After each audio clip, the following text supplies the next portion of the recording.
எனக்கு வேணாம் அத்தை. சும்மா இரு. வருண் சாப்பிடுறது இருக்கட்டும், நீ முதல்ல சாப்பிடு. இப்படி ஒரு நிலைமையில இருக்கும்போது எப்படி அத்தை சாப்பாடு இறங்கும்? வேண்டாம் அத்தை. இங்க பாரு, அவன்கிட்ட பேசி புரிய வச்சு அவனை நம்ம வழிக்கு கொண்டு வரதுக்கு முதல்ல நம்மளுக்கு தெம்பு வேணும். அதுக்கு நீ ஒழுங்கா சாப்பிடணும். சாப்பிடு. இல்ல அத்தை, எனக்கு வேணாம். நான் சொல்றேன்ல, இந்தா சாப்பிடு. வேணாம் அத்தை. சாப்பிடு சாப்பிடு.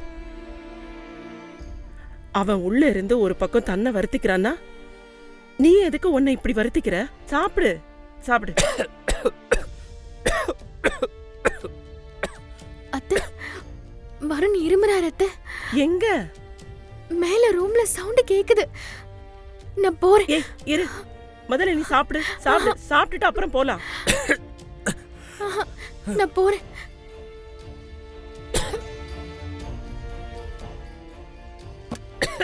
வருண், என்னாச்சு வருண்? வருண், உங்களுக்கு ஒண்ணும் இல்லைல்ல?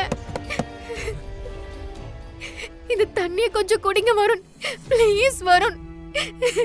என் மேல இருக்கிற கோபத்துல உங்க உடம்புக்கு எடுத்துக்காதீங்க. தயவு செஞ்சு இந்த தண்ணி அதை குடிங்க வருண், ப்ளீஸ் வருண்.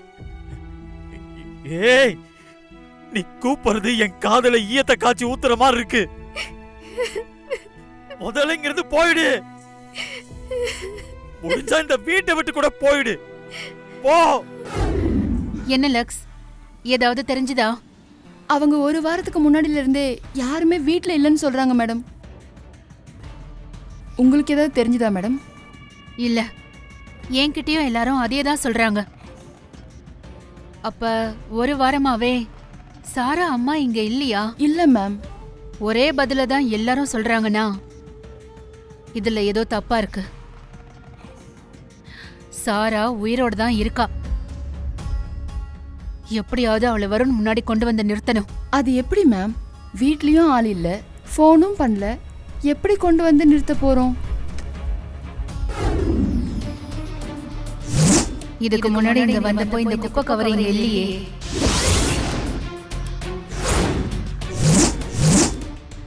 என்ன மேடம் பாக்குறீங்க? ஒரு வாரமா வீட்ல ஆளே இல்லனா வீட்டு முன்னாடி எப்படி குப்பை பேக் இருக்கும்? அதுவும் கொஞ்ச நேரத்துக்கு முன்னாடி தான் கொண்டு வந்து வச்ச மாதிரி இருக்கு. அது ஏன் மேம்? அது ஒரு வாரத்துக்கு முன்னாடியே வச்ச குப்பையா இருக்க கூடாது? இல்ல, குப்பை ஃப்ரெஷ்ஷா இருக்கு. அது மேல எந்த தூசியும் படியல.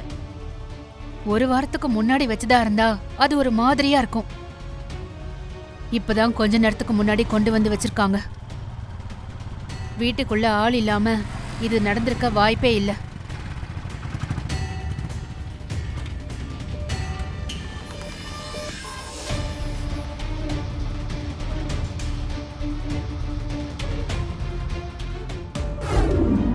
அக்கா, இப்போ எதுக்குக்கா இந்த பிரச்சனையை அம்மா அப்பா கிட்ட சொன்ன?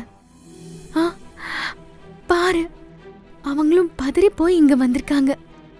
நீ யாரு கேட்டு சொன்ன? இங்க இருக்கிற பிரச்சனை பத்தாதா? என் கண்ணு முன்னாடி நீ கஷ்டப்பட்டுட்டு இருப்ப, அத பார்த்துட்டு நான் சும்மா இருக்கணுமா? நாளைக்கு அப்பா அம்மாக்கு விஷயம் தெரிஞ்சா ஏன் முதலையே சொல்லலன்னு கேட்க மாட்டாங்களா? அதனால தாண்டி நான் சொன்னேன்.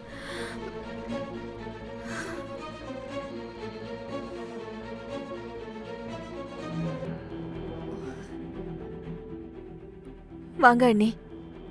வாங்கண்ணே, உட்காருங்க உட்காருங்க.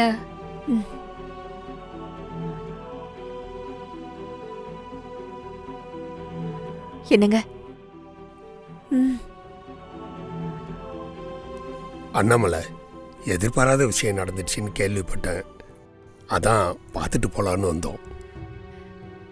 இத கேள்விப்பட்டதுமே எங்களுக்கு என்ன பண்றதுன்னே புரியல அண்ணி.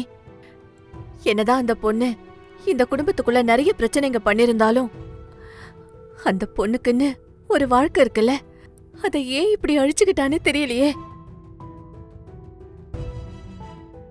பெரிய சம்பந்தி எல்லா விஷயத்தையும் சொன்னாங்க. கேட்கவே சங்கடமா இருக்கு. ஆறுதல் சொல்லலான்னு தான் வந்தமே தவிர மாப்பிள்ளை ஏன் இப்படி நடந்துக்கிறாருங்கிறத பற்றி நாங்கள் கேட்க வரல. அது எப்படி கேட்காம இருப்பீங்க? இதுவே நம்ம வீட்ல இந்த மாதிரி ஒரு விஷயம் நடந்திருந்தா இவங்க யாராச்சும் சும்மா இருந்திருப்பாங்களா? இப்ப என்ன நம்மள பண்றது? வருண் வேற பிடிவாதமா ரூம்லயே இருக்கான். வெண்ணிலா வேற வருணை நினைச்சு ரொம்ப ஃபீல் பண்றா. அண்ணனும் அண்ணியும் வேற பொண்ணோட வாழ்க்கை இப்படி இருக்கேன்னு ஃபீல் பண்ணிட்டு போறாங்க. இதுக்கு என்னதான் முடிவு? அண்ணாமலை, நீ கூப்பிட்டா வருண் கண்டிப்பா கதவை திறப்பான். அவனை கூப்பிட்டு பேசு, அவனை சமாதானப்படுத்துமா. ஆமா சித்தி, அவன் உங்க பேச்ச மட்டும்தான் கேட்பான். அவன்கிட்ட ஒரே ஒரு தடவை பேசுங்க சித்தி. எப்போ அவனுக்கு சாரா இறந்தது தெரிஞ்சதோ அப்போலேருந்து அவன் சாப்பிட்றதே இல்லை.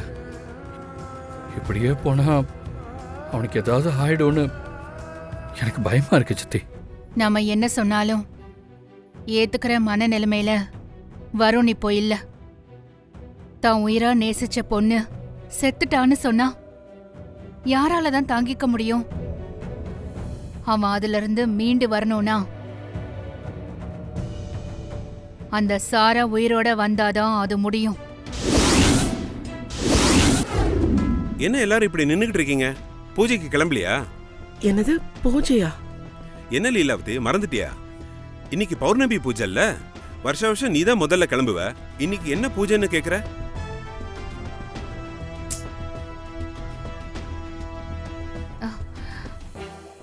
வருணுக்கு ஒண்ணுனா அக்காவால தாங்க முடியாது. வருண் இப்படி இடிஞ்சு போய் உட்கார்ந்ததும் அவங்களால எதுவும் யோசிக்க முடியல. அதான் மறந்துட்டாங்க. உன் கஷ்டம் எங்களுக்கு புரியுதுமா. இந்த பூஜை வருஷத்துக்கு ஒரு முறை நடக்கிறது.